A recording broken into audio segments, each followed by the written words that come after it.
All right, let's talk about a car that is a total and complete contradiction, the Mazda RX-8. This thing, it represents the absolute high point of Mazda's legendary rotary engine technology, and it's also the car that killed it for good. It's a wild story of genius engineering and, well, spectacular failure. And that really is the central question here, isn't it? I mean, for 45 years, Mazda was the rotary company. It was their whole identity. So how on earth did their most sophisticated, most advanced version of that engine, the one that was supposed to carry the torch, end up being the one to extinguish the flame forever?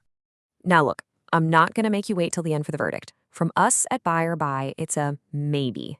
And I know that sounds like a cop-out, but trust me, by the end of this, you'll get it. This car is a hard pass for almost everybody, but for a very, very specific type of person, it might just be perfect. So to really understand the heartbreak of the RX-8, you first have to understand the dream. We have to look at why this car, on paper, was an absolute work of art. You know, Mazda didn't just play around with rotaries. They built their entire performance reputation on them for 45 years.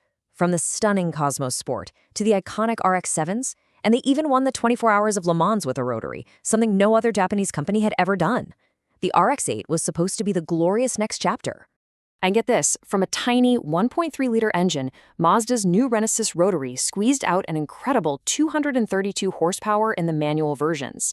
That kind of output from that smaller displacement was just unheard of for most normal engines. But the horsepower number doesn't even tell the real story. The real magic? A 9,000 RPM redline.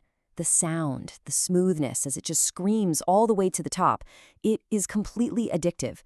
There's nothing else on the road that feels or sounds quite like it. And here's the packaging genius. Because that rotary engine is so incredibly compact and light, the engineers could mount it way back in the chassis. And what does that get you? A perfect 50-50 weight distribution. If you care about handling, that right there is the holy grail.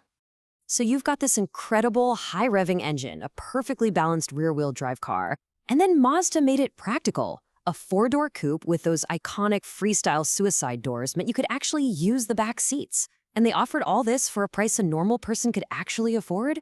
It should have been a massive hit. And this is where the dream comes to a screeching halt and slams right into a very harsh, very expensive wall of reality. Let's get into the nightmare of what it's actually like to own one. Okay, before we talk about money, you have to learn two words. Apex. Seals. These are tiny little seals at the tips of the spinning triangles inside the engine. Think of them as the piston rings in a normal car. If they're sealing properly, you've got compression, you've got power. If they wear out, your engine is a boat anchor.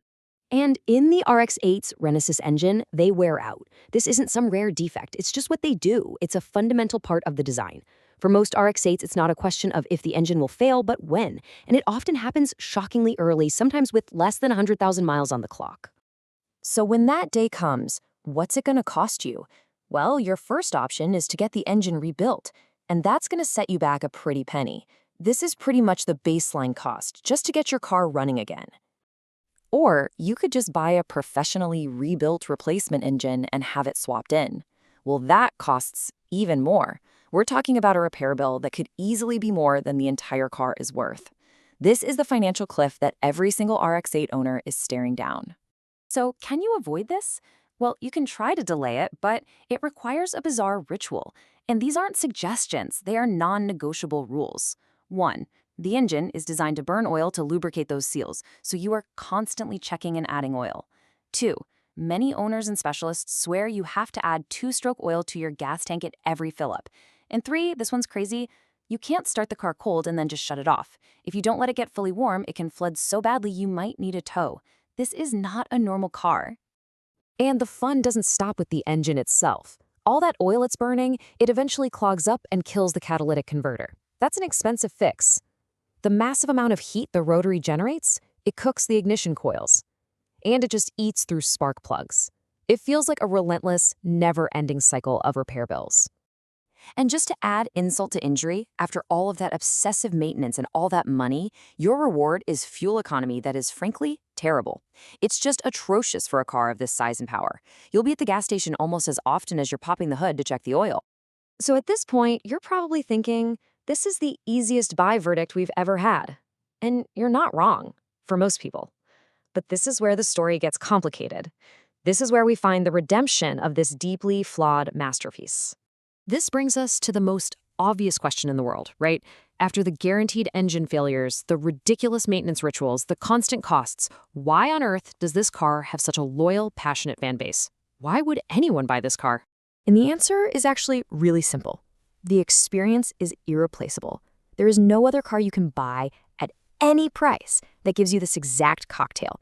The scream of a 9,000 RPM engine, the telepathic handling from that perfect balance, all wrapped up in a package that's actually kind of practical. It is truly one of a kind. All right, let's tie this all together. Time to land on that final, actionable verdict. Should you, knowing everything you know now, actually consider putting an RX-8 in your garage? This right here is basically your cheat sheet. Look at these two columns and be honest with yourself. If you're the person on the left, you're a true rotary geek, you understand the commitment, you have money literally set aside for an engine rebuild, and you just have to have that driving feel, then it's a maybe. If you identify with anything on the right, if you need a car that just works, run. Run away and don't look back. And for the 99% of you who should be running away, here are some fantastic alternatives. You want a fun, rear-wheel drive car that won't bankrupt you? Buy a Miata, buy a 350Z. You can even get an older Lexus IS. All of these will be dramatically cheaper and less stressful to own. So here it is, our official verdict, a hard buy for almost everybody. But it's a very specific, highly qualified maybe for that tiny slice of car enthusiasts who are true believers, who understand the commitment, and who are willing to pay the steep price for an experience you just can't get anywhere else. And that's really what it boils down to. The RX-8 is a legend, but it's a deeply, fundamentally flawed one. So the final question really isn't about the car, it's about you. After everything you've just heard, do you have what it takes?